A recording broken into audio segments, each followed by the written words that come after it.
it is now it was the time to grow the secretariat and the network itself. We're looking for ways on how to function, which ways of operations to choose.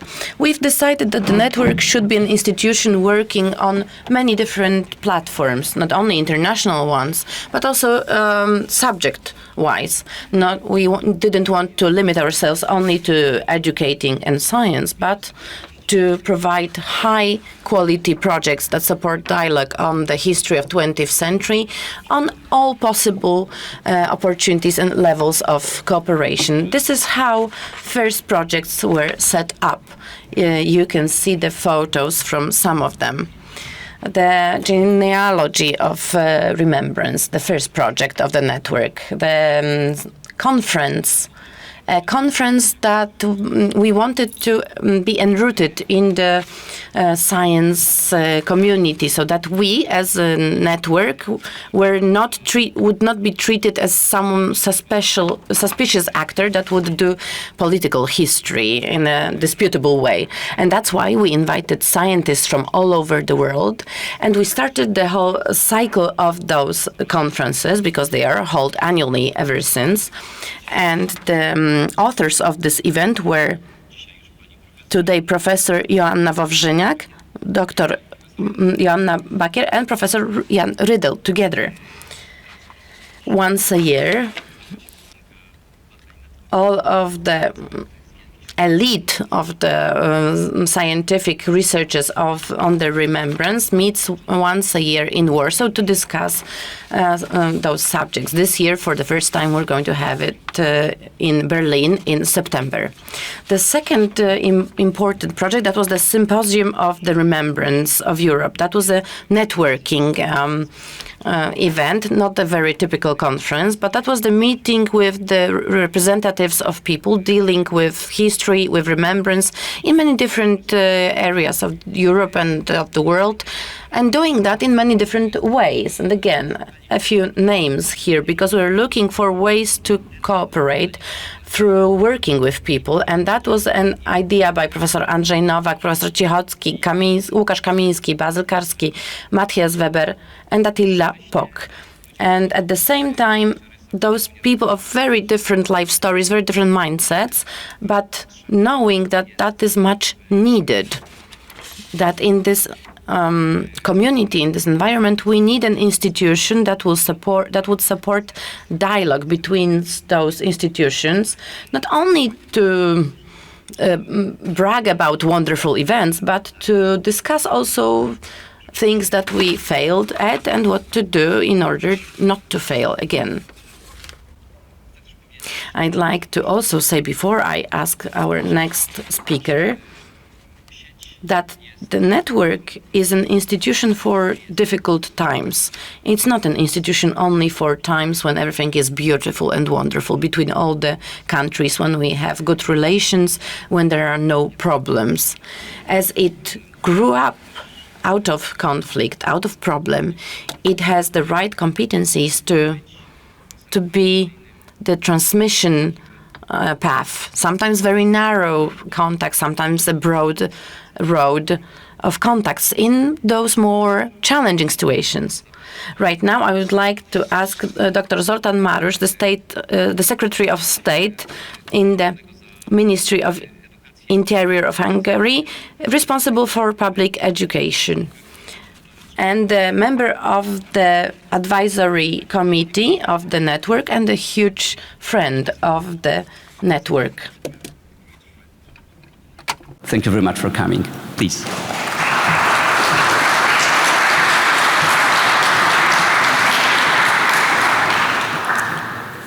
Dear Ministers, Excellencies, dear members of the Academic Council, Steering Committee, Advisory Board, dear colleagues, dear friends, first of all, I would like to thank you for the invitation. It's my pleasure to celebrate with you the 20th anniversary of the European Remembrance and Solidarity here in Warsaw. At the European Network Remembrance and Solidarity, we foster dialogue on 20th century European history. This line is on the organization's website. This is our joint mission. We foster dialogue to learn. We can only learn from what we know. We know it, we need to explore it and teach it to all children as well. There is an educational policy debate. If our schools have to develop only competencies which are considered to be omnipotent, or colleagues should teach classical knowledge. I personally try to take a middle position in this debate, because without knowledge, competencies are worthless, while without the ability to apply knowledge, we are on the wrong way and we cannot get too far.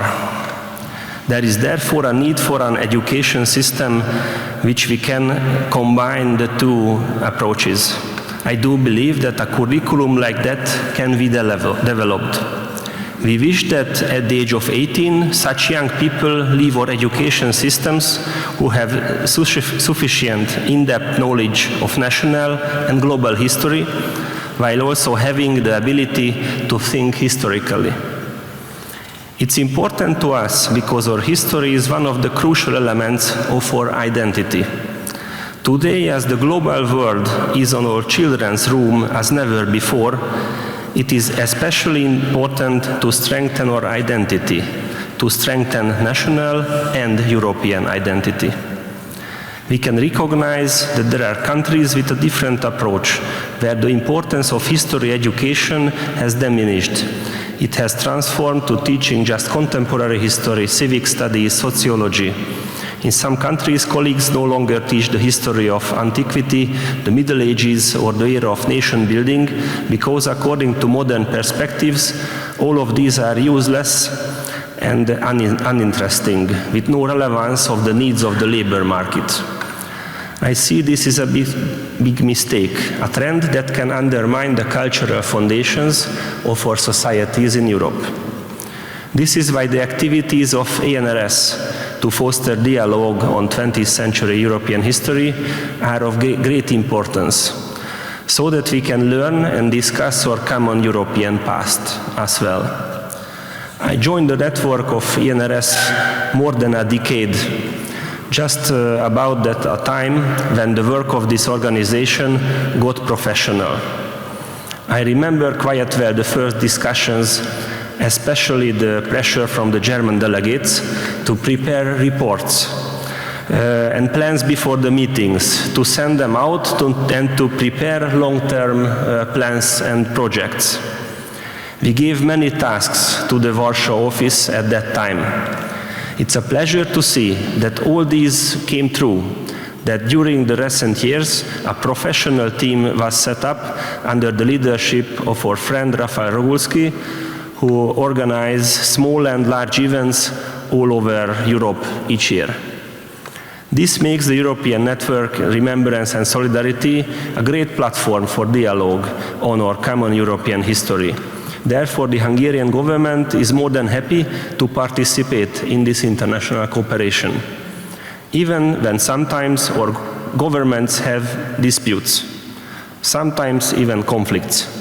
But we know governments change, but our nations remain neighbors. Disputes go along with democracy. I personally think that rather we have disputes, then all of us should think the same thing about the world.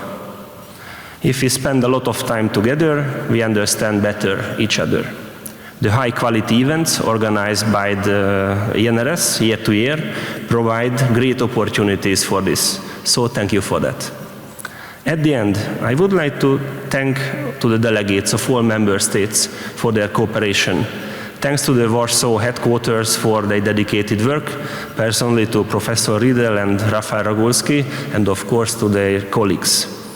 The European Network Remembrance and Solidarity can count on our continued support.